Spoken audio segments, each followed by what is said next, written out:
Hello everyone and welcome back to another Black Desert video. So today we are bringing back one of the popular videos that I talked about over the past years, and it is how I make silver in the current month. So yeah, every month changes how I go about making silver and what kind of activities do I do in the game. It kind of switches up depending on what's happening in the game. But anyway, as you guys know, my next goal is Nav, and look at this, 77 out of 165. That's not good. Yeah, that's a lot of silver. That's like 600 billion over the past, like, I would say two months or so. And yeah, it's not great. But anyway, this month has not been great in terms of enhancing. If you look at all that, that was not a good day, and neither was this entire month. So neither was last month, really, to be honest. That was not a good day either. But anyway, talking about how I go about making silver, just kind of activities that I do on a daily. You can copy it if you want to. You're probably going to make more or less than me, depending on what your gear and mastery is. But the number one thing that I would say is probably my highest silver making activity is grinding. That's probably what it's going to be like for most people. And recently, I've been very motivated to grind. And you know how they give a lot of those paints out, especially with the current events going on, where you can just get the paints? I've been going for the merchant ring, and you know, I've been doing a lot of Olins, and then every now and then I've been doing paddocks with my tag character. It's actually kind of a pain to get there, so if you're going for it, I'd recommend leaving a tag there.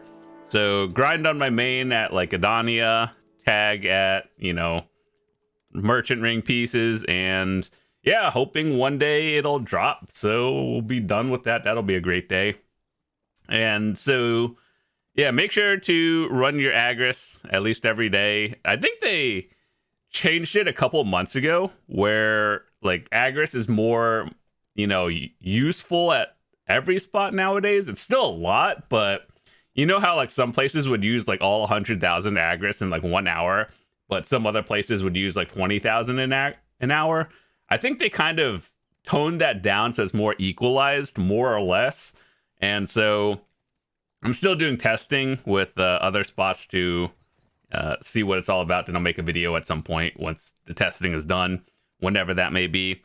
But yeah, grinding has been a big part of it. And next thing I wanted to talk about, like other things that I do every day, Imperial Delivery. This is something I talk about pretty often in a lot of my videos, and something you guys should do as well. So there's an Imperial Delivery person in almost every town. So what you should do is do it. See this number right here? It's how many you could turn in every day. And how do you get that number? It's your contribution points divided by 2. And what I'd recommend is basically getting yourself up to at least Guru 1 so you could do the Guru boxes, and then those are the most profitable. How do you know what is profitable and what isn't, whether you're buying the materials off the market or you're gathering them yourself? Go to like BDolytics, and basically it has a calculator on how much all the material cost is and what your profit will be. So for me, I personally make my boxes, but back in the day, I used to just buy it off the market, like buy X amount of whatever boxes, turn them into Guru boxes. And either way, they're both still profit. It's just, you know, usually making them yourself is a little bit more profit. But, because, you know, prices of meals fluctuate and everything. But yeah, so cooking is very profitable. Alchemy is not profitable. And yeah, like, it's because these elixirs are all used for harmonies, and usually you would rather craft the harmonies instead for a silver as well.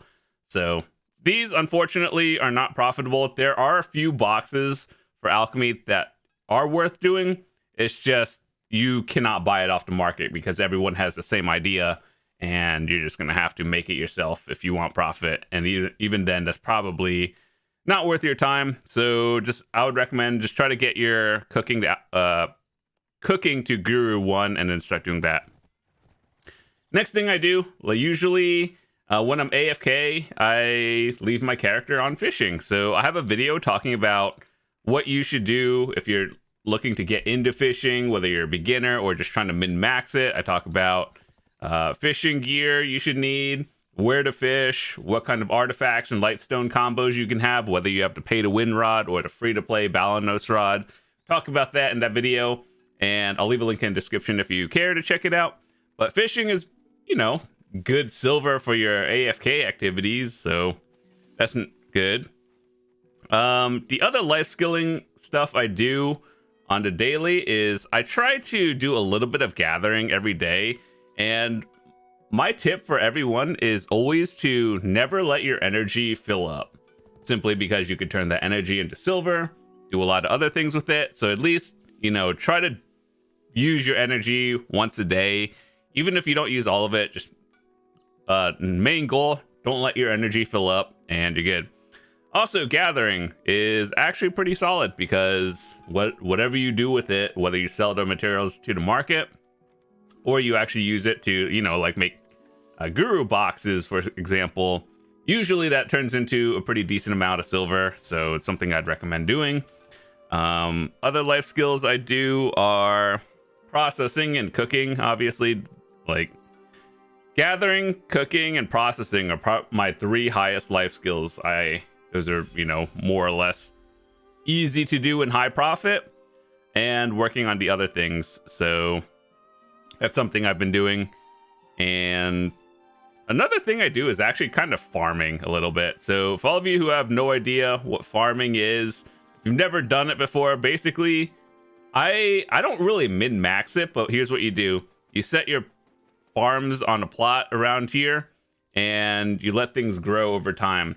So I don't have the most optimized things, but I can show you like the basics of how it works. So set your things to work. You put a worker on it so you don't have to prune. I do that, but if you're trying to min-max farming XP, you prune everything yourself and do 10 by 10 crops, not the magical ones. And that one takes a little bit more time to do every day. Also, if you care about min-maxing, that is, what you would do is go into like the temperature, humidity, and all that stuff. Like you actually do look at this. I know most people don't actually look at this, but basically in the climate and the temperatures of everything, what you grow in terms of like crops and everything will grow faster depending on the region and everything.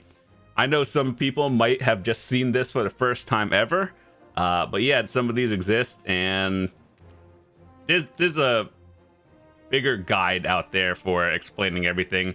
I don't personally min-max it that hard. In fact, I don't at all. I personally think that once you hit like master farming, that's good enough, because quite honestly, the return on like the effects aren't really that good. I wish they would update farming in terms of better rewards, and or, you know, like the higher mastery and levels would actually do something instead of just energy recovery and, you know, slightly higher, you know, like pruning and breeding speeds. Like that's so relevant. So after master, you get the smaller farm like plots, like the squares, and that just saves some space. But other than that, farming is kind of like it's good, but like after master is kind of irrelevant, to be honest. So yeah, if like the higher tiers gave you, you know, if there was like a treasure item like horse training does, or fishing, or farming, like you can actually grow, you know, those wild ginseng thingies. If you could actually farm those up at like guru or higher, that would be so worth it. That makes sense, right?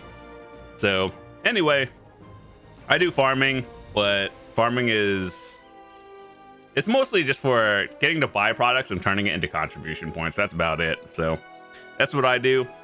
Gathering. Yo, why is the music so like intense? All right.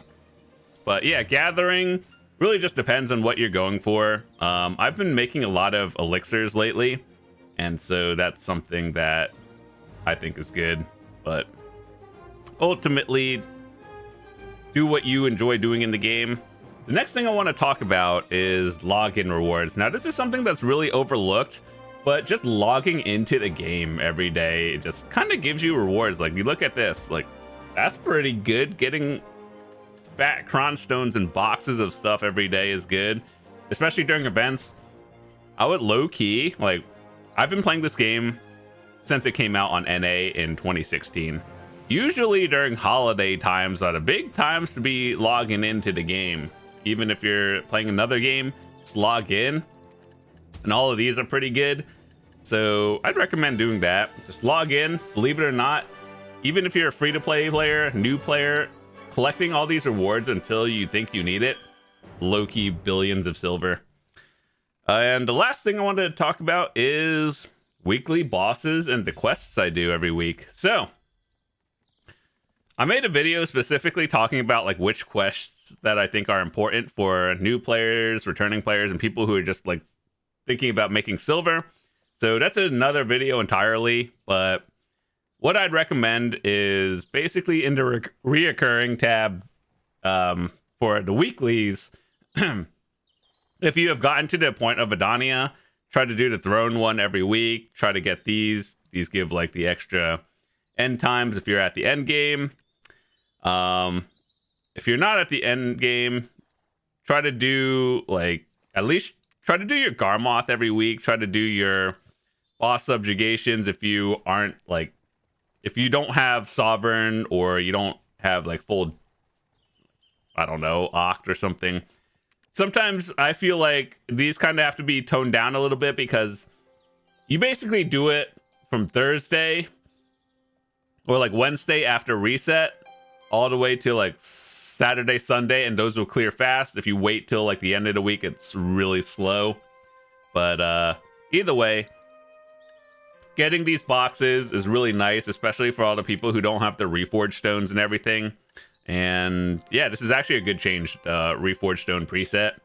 So make sure to get all of yours, and that's about it. So other quests I do every week are basically Garmoth, and let's see, some of them are just like, I really just do bosses every week. And if you're a new player and don't have infinite potions, I definitely recommend doing the weeklies for all of these. It'll help you grind it out, or realistically just grind like 10 hours as a new player, get your potion, and then you're good. So if you want to say you got it yourself, just do the weeklies. Pretty solid. And then Ataraxian dungeons, sometimes when I run it with my guild, we do that. Rewards are pretty solid. So yeah, aside from that, just to give you a rundown, TLDR of what I do. Usually I go fishing like when I'm AFK, wake up in the morning, energy is full, start gathering a little bit, you know, do some life skilling while I get ready for the day, and then every day do like Imperial Delivery, and then maybe like an hour or two of grinding. Believe it or not, I don't actually play this game like 15 hours a day, despite like what people might think. It's like most of the time I'm in game, I'm doing something, but a lot of that time is me AFK doing something, like I'm AFK cooking or fishing. So if you see me in game and you send me a message and I don't respond, I'm probably AFK. I don't ignore you for no reason. So anyway, that's about it. That's what I do. Hopefully we get this. I am convinced that I am going to be one of the few people who actually go full pity for a Nov. Literally a 1 or 2 like a 2 AP upgrade, and I'm spending like 1 trillion silver on it. It doesn't feel great. Let me just show you. I actually did a calculation of this notepad. This is how much it costs to enhance it. This is to guarantee it's 1.3 trillion silver. I am at mid 70s right now, almost 600 billion silver sunk into things for literally a 2 AP upgrade. And that literally could have bought me like a deck pre-owned accessory or something. But here we are. Anyway, that's about it. All I want to talk about today. Thanks so much for watching. Share your daily activities. I'm curious to know what people do. And yeah, if you're new to the channel, hit that subscribe button, and I'll see you tomorrow. Peace.